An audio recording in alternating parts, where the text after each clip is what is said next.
Өглөө шиг, кофе шиг үргэлж шин бас сэргэг. Би амьдралд бас ажилдаач хайртай. Тийм болохоор үзэгчээ хүндэлдэг.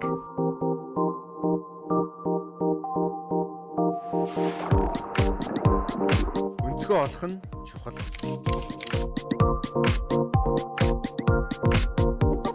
Хүн өөртөө цаг зав гаргаж байж амжилтанд хүрдэг гэдгээ мэддэг.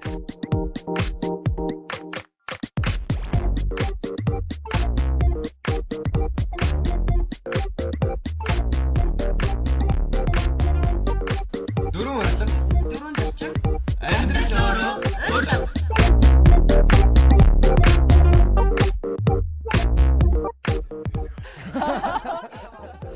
There's a fire starting in my heart. Улан багш гэж гараад арай өөрөө биш үү? Баяр хүргэе. Аркеттэй сэмбэрнэ.